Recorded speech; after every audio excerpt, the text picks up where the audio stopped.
అందరికీ నమస్కారం. ఈరోజు మనం ఎగ్ పఫ్‌లను ఇంట్లోనే ఈజీగా ఎలా తయారు చేసుకోవాలో తెలుసుకుందాము. ముందుగా దీనికి ఏమేమి కావాలి, ఎలా తయారు చేసుకోవాలనేది ఈరోజు మనం తెలుసుకుందాము. ముందుగా దీనికోసము ఎగ్ బాయిలర్‌లో నేను ఎగ్స్ ఉడకబెట్టుకుంటున్నాను. దీనిలో 7 ఎగ్స్ వరకు ఒకేసారి ఉడికించుకోవచ్చు. దీనిలో ఉడికించుకోవడం వల్ల ఇవి త్వరగా ఉడుకుతాయి, ఇంకా పగలకుండా ఉంటాయి. ఇవి ఎగ్ ఉడికిన తర్వాత దీని మీద పెంకు తీయడం కూడా ఈజీగా వస్తాయి. ఎగ్స్ ఉడికేలోపుగా మనం 2 పెద్ద ఉల్లిపాయలను తీసుకుందాము.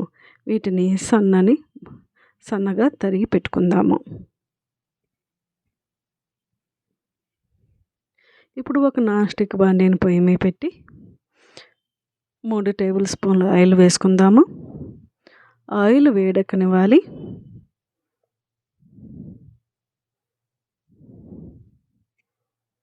ఆయిల్ వేడెక్కిన తర్వాత మనం ముందుగా తరిగి పెట్టుకున్న ఆనియన్స్ ఉన్నాయి కదా, వాటిని తీసుకొని ఈ ఆయిల్లో వేసి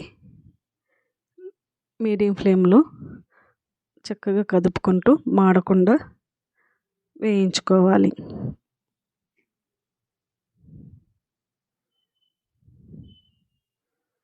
ఇవి లైట్గా వేగిన తర్వాత చూడండి, ఇక్కడ కదుపుతూనే ఉండాలి. ఈ విధంగా కదుపుతూ వేయించుకోవడం వల్ల ఇవి మాడకుండా ఉంటాయి. ఇవి లైట్గా వేగిన తర్వాత దీనిలోకి టేస్ట్కి సరిపడినంత సాల్ట్ వేసుకుందాము. అలాగే కొంచెం పసుపు, అలాగే టేస్ట్కి సరిపడినంత చిల్లీ పౌడర్, అలాగే 1 టేబుల్ స్పూను గరం మసాలా వేసి చక్కగా కలుపుకొని స్టవ్ ఆఫ్ చేసి ఈ కర్రీని పక్కన ఉంచుకోవాలి.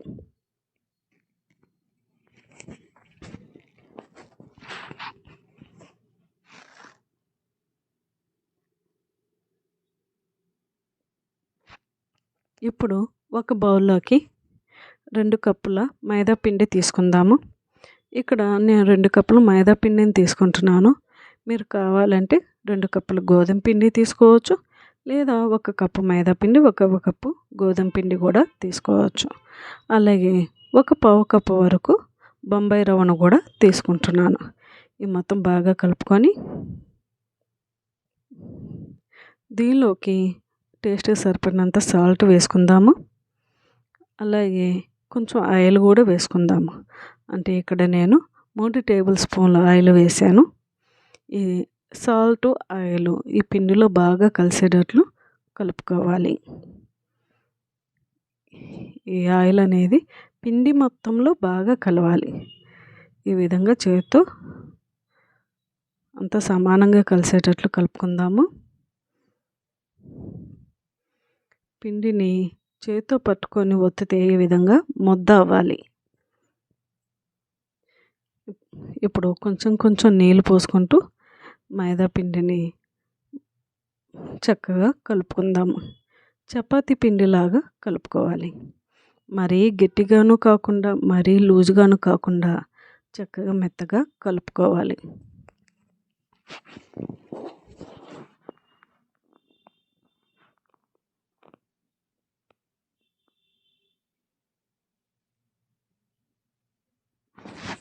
ఈ విధంగా కలుపుకున్న పిండి మీద మూత పెట్టేసి 1 నిమిషం పాటు నాననివ్వాలి. ఈ లోపుగా ఒక చిన్న బౌల్లోకి 2 టీ స్పూన్ల మైదా పిండి వేసి దానిలో కొంచెం నూనె వేసి మొత్తం బాగా కలుపుకోవాలి. ఇది కొంచెం లూజుగా ఉండేటట్లు కలుపుకుందాము.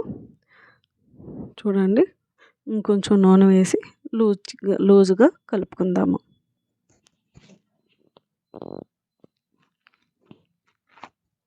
ఇప్పుడు మనం కలుపుకున్న మైదా పిండి ఉంది కదా, దాన్ని 6 సమాన భాగాలుగా చేసుకుంటున్నాను.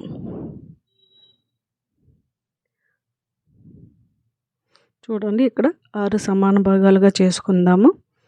వీటిని రౌండ్గా చేసుకొని ముందుగా 5 ఉండలను చపాతీలాగా ఒత్తుకుందాము. ఈ ఉండలు పెద్ద పెద్దగా ఉన్నాయి కాబట్టి చపాతీలు మామూలు సైజు కన్నా కూడా పెద్ద సైజు వస్తాయి. మనకి ఎంత సైజు వస్తే అంత సైజు వరకు ఒత్తుకోవాలి. ఇవి మరీ పలుచగాను కాకుండా మరీ మందంగాను కాకుండా మీడియం మందంతో ఒత్తుకుందాము. ఇదే విధంగా 5 ఉండలను మనం చపాతీలాగా ఒత్తుకొని ఉంచుకుందాము.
ఈ విధంగా 5 చపాతీలను ఒత్తుకున్న తర్వాత మొదట ఒక చపాతీ మీద మనం ముందుగా రెడీ చేసుకున్న ఆయిల్ మైదా పిండి కలుపుకున్న ఉంది కదా, ఈ గ్రీజ్ని మనం మొదటి చపాతీ మీద ఈ విధంగా అప్లై చేయాలి.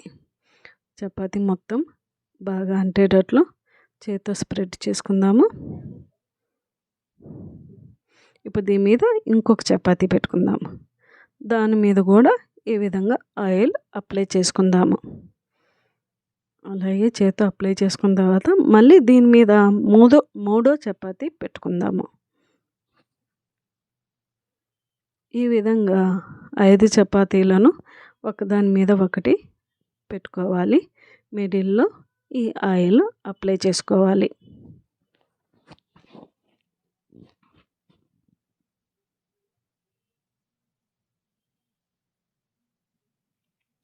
ఈ విధంగా అప్లై చేయడం వల్ల మనం వీటిని ఫ్రై చేసినప్పుడు పొరలు పొరలుగా విచ్చుకుంటాయి, ఇంకా పఫీలాగా వస్తాయి. ఈ విధంగా చేసుకున్న తర్వాత ఈ ఎడ్జెస్ను ఈ విధంగా కట్ చేసుకుందాము. ఈ విధంగా కట్ చేసుకున్న ఎడ్జెస్ వేస్ట్ అవ్వకుండా చివరిగా వీటిని కూడా మనం ఏ విధంగా ఉపయోగిద్దామో చూడండి. ఇప్పుడు వీటిని నేను ఇక్కడ కొన్ని సమాన భాగాలుగా కట్ చేసుకున్నాను. ఇప్పుడు మనం ఇందాక 5 చపాతీలను ఒత్తుకున్నాము, 6వ ఉండ ఉంది కదా, దాన్ని కూడా మనం పల్చగా ఒత్తుకోవాలి. ఇందాకటివి పల్చగా కాకుండా మీడియం సైజులో ఒత్తుకున్నాము, ఇది మాత్రం పల్చగా ఒత్తుకుందాము. దీన్ని కూడా చిన్న చిన్న భాగాలుగా కట్ చేసుకుందాము.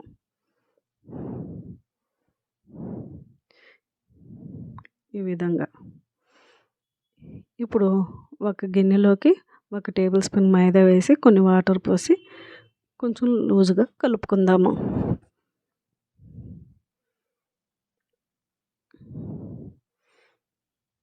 ఇప్పుడు పఫ్ల కోసం 5 లేయర్ల పిండి కలుపుకొని ఉంచుకున్నాం కదా, దాన్ని మనకు కావాల్సిన సైజులో ఒత్తుకుందాము. ఇది మెయిన్ మనం పఫ్ కోసం ఉపయోగించే లేయర్స్ అన్నమాట. మనకి పఫ్ చేయడానికి ఎంత సైజు కావాలో అంత సైజు లైట్గా ఒత్తుకోవాలి. ఇప్పుడు సింగిల్ లేయర్ తీసుకుందాము, దాన్ని కొంచెం పెద్ద సైజుగా ఒత్తుకుందాము. దీని మిడిల్లో మనం ముందుగా తయారు చేసుకున్న ఆనియన్స్ కర్రీని పెట్టుకుందాము. ఇప్పుడు ఈ లేయర్ చుట్టూరు మైదా పిండిని అప్లై చేద్దాము. ఈ కర్రీ మీద బాయిల్ చేసిన హాఫ్ ఎగ్ని పెడదాము.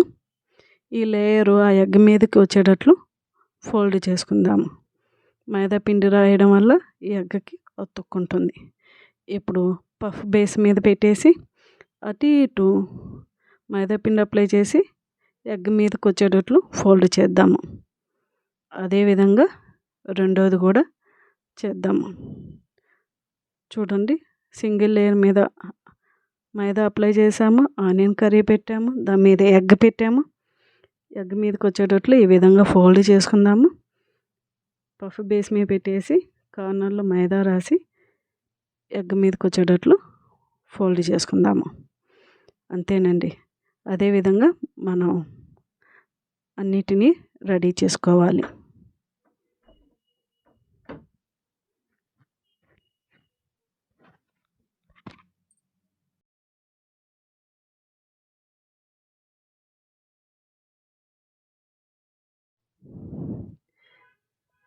ఇప్పుడు డీప్ ఫ్రైకి సరిపడినంత నూనె పొయ్యి మీద పెట్టి నూనె వేడెక్కిన తర్వాత మనం ముందుగా రెడీ చేసుకున్న పఫ్లను మీడియం ఫ్లేమ్లో పెట్టుకొని నెమ్మదిగా వేయించుకోవాలి. ఇవి లైట్గా గోల్డెన్ కలర్ వచ్చే వరకు వేయించుకుందాము.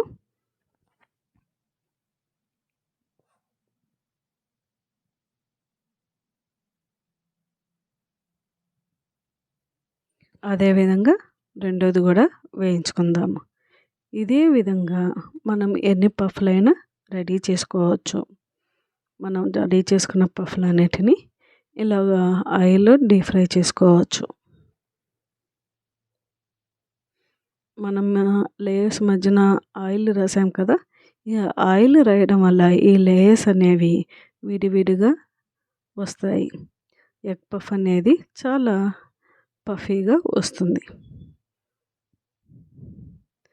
అంతేనండి, ఎగ్ పఫ్లు రెడీ అయిపోయినాయి. ఇప్పుడు మనం ఆ ఎడ్జెస్ కట్ చేసిన పీసెస్ ఉన్నాయి కదా, వాటిని ఏ విధంగా ఉపయోగించాలో తెలుసుకుందాము. ముందుగా వాటిని మనం చిన్న చిన్న పీసెస్గా కట్ చేసుకుందాము. వీటికి ఒక షేప్ అక్కర్లేదండి, ఏ విధంగా అయినా సరే మనం చిన్న చిన్న పీసెస్గా కట్ చేసుకుందాము. ఇప్పుడు ఇందాక పఫ్లు వేయించుకున్న ఆయిల్లోనే వీటిని కూడా వేసి వేయించుకుందాము. వీటిని కూడా చక్కగా గోల్డెన్ కలర్ వచ్చే వరకు వేయించుకుందాము. ఇవి విడిగా స్నాక్స్గా తినడానికి చాలా బాగుంటాయి. వీటిని కాజాలని కూడా అంటారు. ఆ మిగిలిన పీసెస్ని వేస్ట్ చేయకుండా ఈ విధంగా కాజాల్లాగా కూడా వేయించుకోవచ్చు. అంతేనండి, ఎగ్ పఫ్లు రెడీ అయిపోయినాయి. దాంతోపాటు మనం కాజాలు కూడా చేసుకున్నాము. దీనికి ఎటువంటి ఆయిల్ కానీ బటర్ కానీ అవసరం లేకుండా ఇంట్లోనే ఈజీగా చేసుకోవచ్చు. బేకరీ టేస్ట్ సేమ్ అట్లాగే ఇంట్లో కూడా వస్తుంది. మీరు ట్రై చేసి చూడండి, ఎలా ఉందనేది కామెంట్ సెక్షన్లో చెప్పండి. ఈ వీడియో కనుక మీకు నచ్చినట్లయితే సబ్స్క్రైబ్ చేయండి, లైక్ చేయండి, మీకు తెలిసిన వాళ్ళందరికీ షేర్ చేయండి. Thank you for watching.